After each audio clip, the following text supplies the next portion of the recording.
So today I want to talk about two varieties that I tried this year for the first time, and I don't want to make it too confusing, but what I kind of want to do here with both varieties is do an old versus the new. The new being the variety that I tried this year, and old being similar varieties that I've tried in years past that I'm hoping that the new varieties are an improvement upon. So right now I have the little tomato. This is called Rosella. It's from Baker Creek Seeds.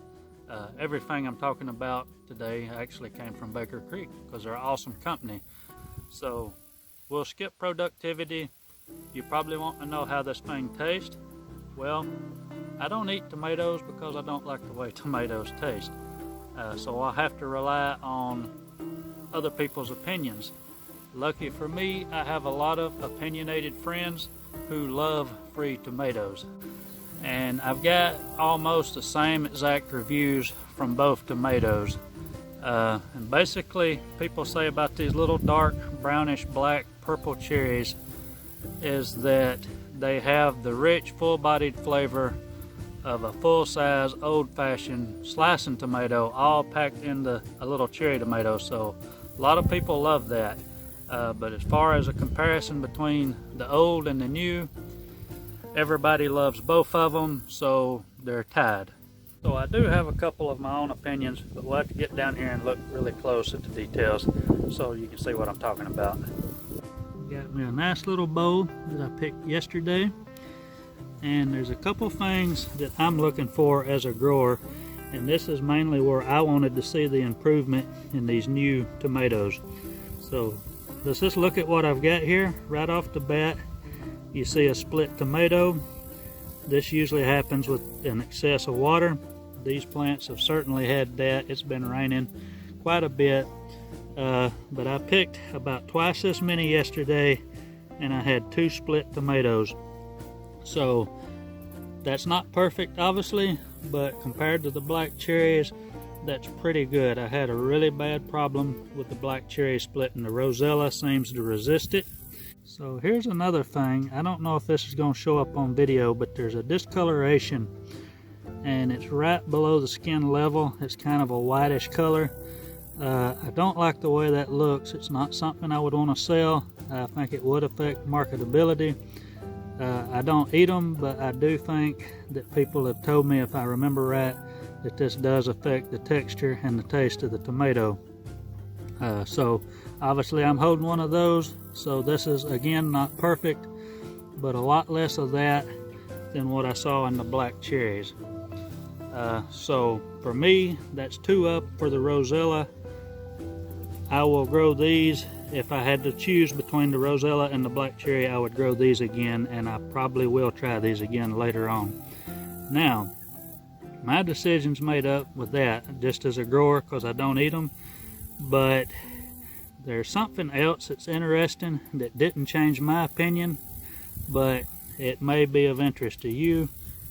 The size of the tomatoes, these Rosellas are noticeably smaller than the black cherries, so that may be a game changer for you. Tell me what your opinion of it is. And yeah, Rosella, really pretty. Maybe I'll cut one open and let you see before I move on to the next variety.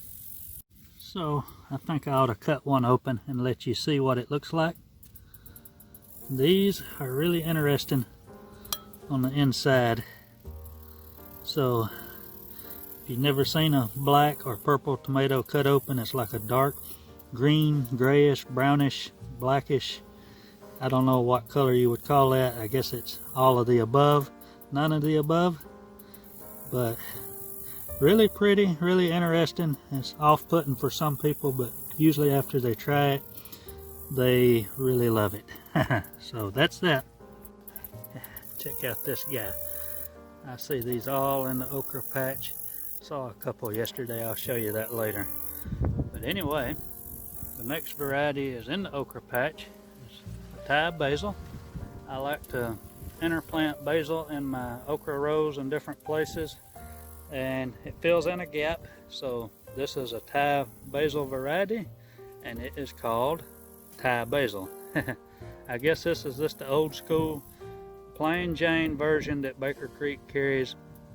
And this was the first time that I tried it. And you can see, really pretty plant, dark green leaves.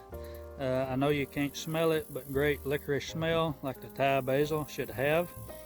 And the taste is licorice, so I don't know, a lot of you guys may not be familiar with Thai basil in general, but it's got a licorice taste. It works great in Asian cooking, but you can come up with your own stuff too. I've come up with a few things that are pretty good. But really dark green leaves, plant's about 3 or 4 foot tall, really healthy, really pretty, even crowded in here with the okra down through here. But comparing it to the old variety, which last year I grew Siamese Queen, and this year I grew Thai basil.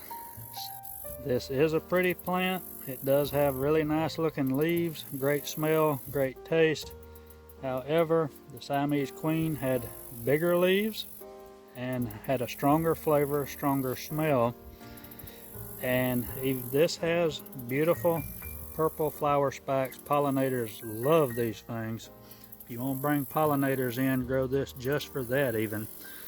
But really pretty purple flower spikes on the Thai basil here. Siamese Queen had a purple one also, but it was really shiny, almost metallic looking. A lot prettier than this, which is hard to believe, but the Siamese Queen that I grew last year is my preference between the two. Nothing against the Thai basil here, but if I have one that's better, that worked, it's not going to cost me any more to grow it. Pollinators seem to like the other one better even. So this one, as cool as it is, I'll probably go back to Siamese Queen. This will not be a replacement. So that's how it goes when you're looking for new varieties. Sometimes you find a better one, sometimes the old one was better. I'm 1 for 1 today, and I love doing this. Even the varieties that you try that you're not crazy about that time, you still know what they are. You may come back to them later, but yeah, I'm going to keep the Rosella and probably get rid of the Thai basil and go back to the Siamese Queen. Hope y'all like that. Appreciate you watching. Y'all be good. Bye.